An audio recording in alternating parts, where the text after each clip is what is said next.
Nah, dalamnya saya taruh di bebatuan biar disangka korban pemerkosaan dan supaya korban itu cepat ditemukan. Aku kan saya belum terima lah sama sekali. Saya sih merasa kasihan aja sama anak-anaknya, setiap hari itu nyariin terus. Ya kalau bisa sih dihukum yang seberat-beratnya aja.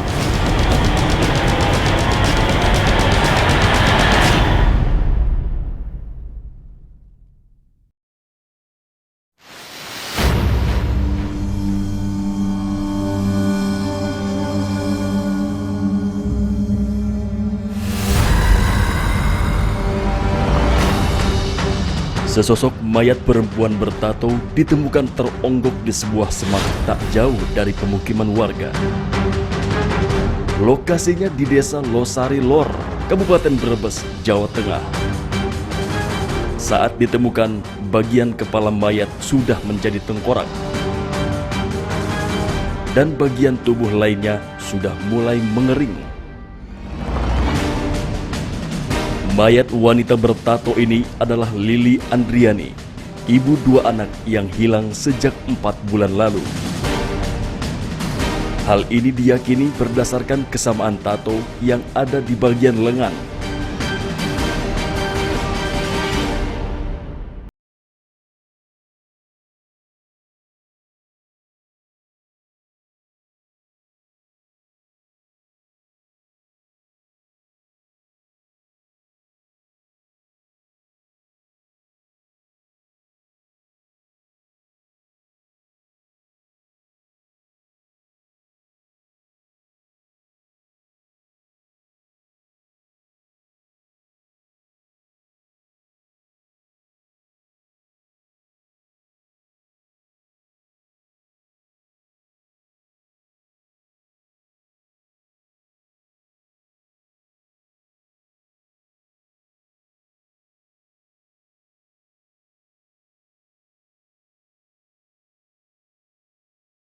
Bohong ketika dicecar pertanyaan oleh AF tentang keberadaan ibunya. Entah sampai kapan Randy harus menyembunyikan kenyataan pahit ini.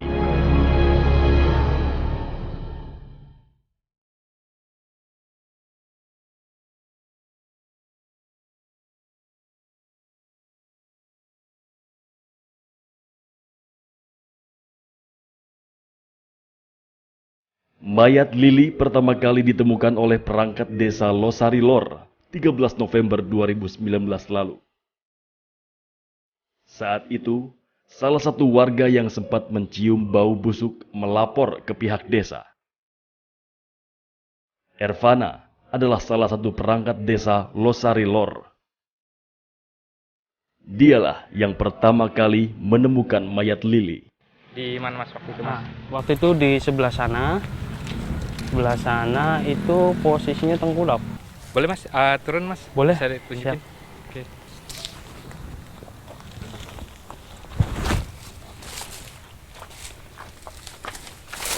Oke, ayo mas. Oke. Di mana mas? Posisi yang ditemukan sebelah sini, bau busuk itu. Kemudian setelah ketahuan itu bau busuk, itu mayat, kemudian saya lapor ke Babin Kamtibmas. Oke. Waktu pertama kali ditemuin mas, posisinya kayak gimana mas? Posisinya tangan sebelah kayak gini, kemudian miring, hadap ke utara.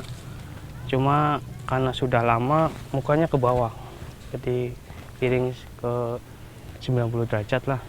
Kemudian kakinya telungkup, ikat posisi miring gitu. Oke. Kenal nggak sih mas waktu pas pertama kali ngelihat itu mas? Pas pertama kali menemukan di sini itu belum ada yang kenal. Oke. Kemudian datanglah dari Polsek Losari, ditunjukkan di sini tempatnya. Kemudian ada pengangkatan ke atas. Oke. Nah, sampai akhirnya dikenali kalau itu warga sini dari mana mas? Itu kebetulan pas diangkat ada ciri khusus dari warga kita yang bernama Lili dengan tato bergambar bintang di sebelah tangan kirinya. kemudian ada tulisan Begak. Oke. Begak itu siapa, Mas? Begak itu inisial dari suaminya.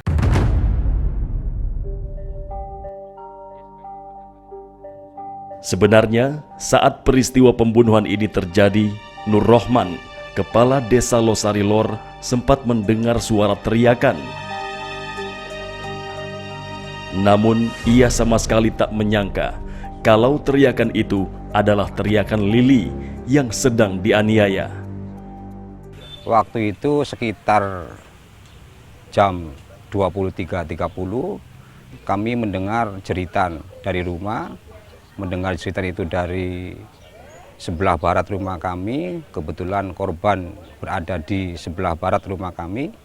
Kami bergegas keluar bersama dengan Mas Iksan. Kemudian kami mengejar sumber jeritan itu.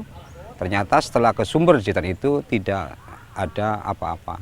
Memang posisi pada waktu itu saya di posisi terang, sumber jeritan itu di posisi gelap. Kemudian kami tidak punya kecurigaan apapun, sehingga kami pulang lagi, artinya kembali ke rumah kami. Dalam kasus ini, Nur Rohman sangat menyesalkan sikap keluarga korban yang terkesan tertutup.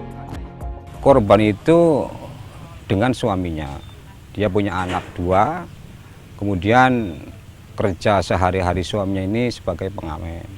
Jarang sekali komunikasi dengan lingkungan. Mayat ditemukan sampai 4 bulan. Dari pihak keluarga, baik keluarga maupun suami, tidak ada yang laporan ke desa. Ini yang sangat saya sayangkan.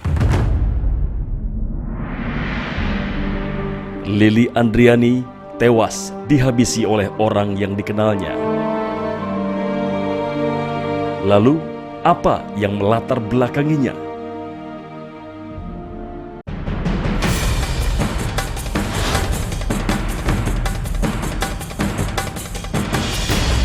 Misteri kematian Lili Andriani, wanita bertato yang mayatnya ditemukan di semak-semak, akhirnya terbongkar.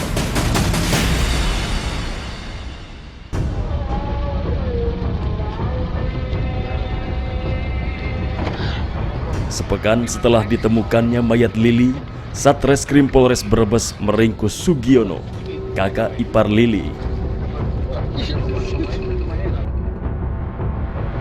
Sugiono merupakan pelaku pembunuhan Lili. Nama Sugiono muncul bukan tanpa bukti. Pada saat kemudian kita datang ke TKP, kita melihat ada kejanggalan-kejanggalan yang di situ. Kejanggalan-kejanggalan keterangan-keterangan daripada saksi-saksi yang ada. Termasuk dengan adanya mayat di situ sudah mengering selama 4 bulan, menurut keterangan dokter meninggal selama 4 bulan yang lalu, kami mencurigai seseorang. Tidak lain adalah kakaknya ipar sendiri. Pada saat kami minta keterangan, keterangannya selalu berubah-ubah. Dari berdasarkan keterangan tersebut, kita perdalam kembali. Kita cek daripada alibi-alibi dari tersangka. Sehingga pada saat kemudian tersangka sudah mulai terpojok dan kita ada alibi, berdasarkan cek alibi itu, tersangka akhirnya mengakui perbuatannya.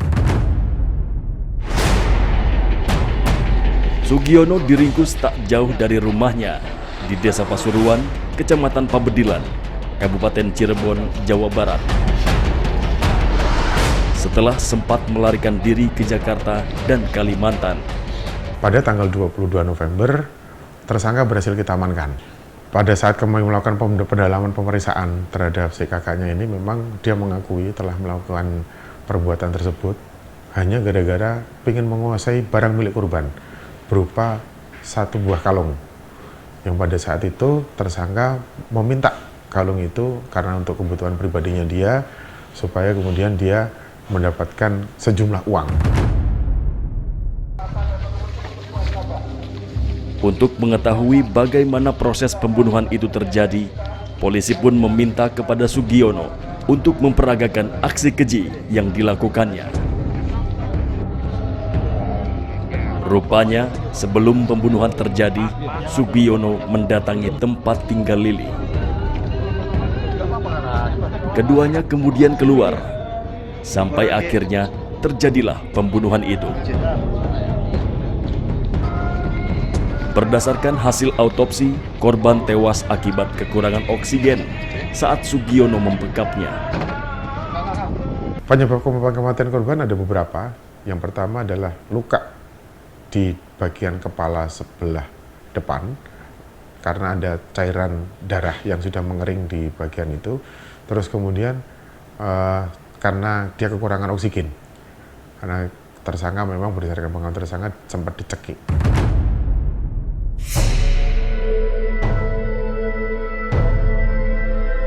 Kini, Sugiono harus mempertanggungjawabkan perbuatannya.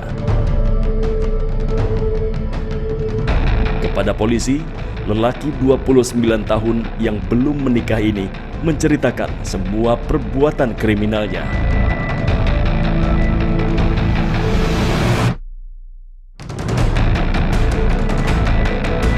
Sugiono pun terancam hukuman berat. Kami menerapkan pasal berlapis. 338 KUH Pidana, kemudian 365 ayat 1 KUH Pidana dengan ancaman hukuman minimal 15 tahun penjara.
Sore itu kebetulan tepat hari Jumat Kliwon.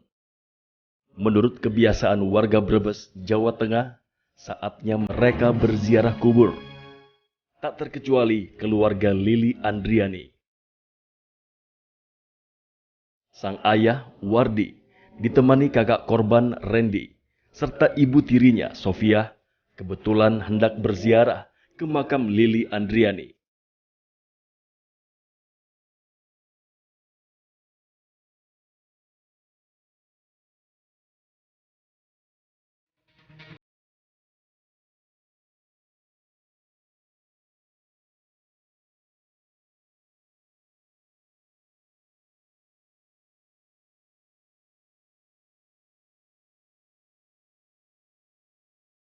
Terpukulnya mereka dengan kepergian Lili.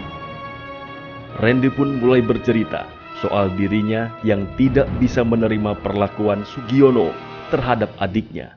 Sebelumnya sih saya belum terima ya, soalnya kan ditunggu-tungguin dari kemarin dari sekian lama lah, nggak datang, tahu-tahunya meninggal. Terus tahu-tahunya juga pelakunya si Sugiono. Ya pokoknya saya belum terima lah sama sekali. Saat itu, Randy mengaku sama sekali tak menyangka kalau mayat wanita bertato yang ditemukan tak jauh dari rumahnya adalah sang adik Lili Andriani. Ya ceritanya sih ada penemuan mayat di situ. Terus saya sih belum yakin, soalnya kan belum ngerti lah soalnya. Terus tahu-tahunya ada buktinya kalung sama tato, behel sama baju-bajunya. Nah, saya sih percaya itu adik saya. Rasanya sih sedih sebenarnya. Sedih campur gimana lah. Sebenarnya, sebelum peristiwa pembunuhan itu terjadi, Sugiono sempat bertemu dengan Randy. Ia tak menyangka kalau akan ada peristiwa tragis yang menimpa adiknya, Lili Andriani. Hilangnya Lili Andriani selama 4 bulan juga sepertinya tidak membuat Randy curiga. Sepengetahuannya, sang adik pergi untuk mencari nafkah. Tahu dari suaminya kan katanya sih kerja, katanya sih ke Cirebon di situ. Ya udah saya percaya aja. Soalnya kan saya nggak nyangka sih maksudnya. Soalnya kan saya nggak pengen terima apa adiknya saya itu meninggal. Soalnya kan kayak gitu. Jadi saya ngerasa biasa-biasa aja. Semua akhirnya terjawab. Apa yang selama ini ada di benak Randy ternyata salah. Adiknya bukan sedang mencari nafkah, melainkan tewas dihabisi oleh kakak iparnya. Tubuh Sugiono kini terkurung di balik jeruji besi penjara. Dan inilah pengakuan Sugiono terkait kasus hukum yang membelitnya.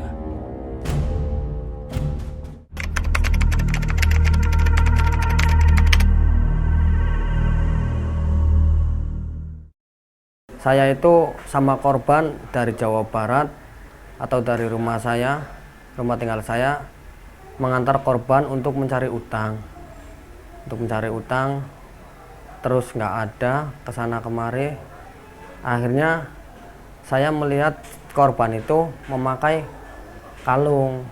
Jadi saya mencoba meminta baik-baik, tapi korban nggak mau ngasih. Akhirnya saya marah dan mencoba merebut paksa. Setelah jatuh kan berdarah, korban itu berteriak minta tolong 2 kali. Pas kayak gitu saya kan takut dan panik, takut warga keluar, takut dikira yang enggak. Jadi saya dengan rasa takut dan panik itu, saya langsung sekep hidung dan bagian mulut korban. Kurang lebih 3 menit dan tanpa disadari korban itu udah nggak bernapas. Saya angkat tubuh korban, saya taruh di dalam pondasi. Pas kayak gitu saya ambil handphone korban, terus saya lepas celana korban, celana yang biasa saya taruh di samping korban, celana dalamnya saya taruh di bebatuan biar disangka sama orang itu korban pemerkosaan dan supaya korban itu cepat ditemukan.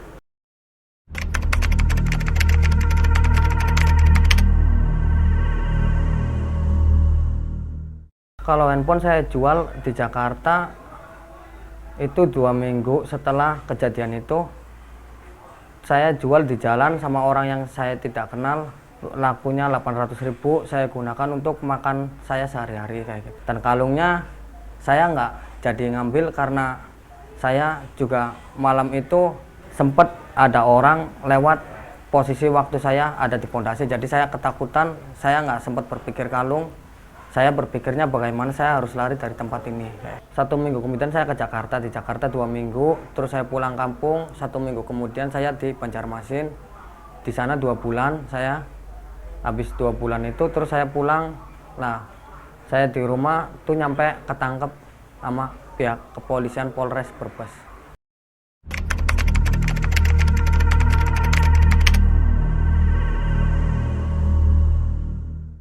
Buat adik saya minta maaf banget. Saya memang benar-benar nggak ada niat untuk kayak gini. Saya sangat menyesal. Ini semua saya lakukan juga tadinya niat saya ya pengen menolong kamu adikku. Tapi ya tanpa disengaja perjalanannya ya seperti ini arahnya. Mungkin ini sudah takdir atau gimana. Yang jelas saya sangat menyesal banget dan kepada pihak keluarga korban, saya mohon maafin perbuatan saya semuanya kayak itu. Kata maaf sudah tak ada guna. Lili Andriani sudah tak mungkin hidup kembali. Ia pergi meninggalkan seorang suami dan 2 anaknya. Ironisnya, kini suami Lili pergi entah kemana.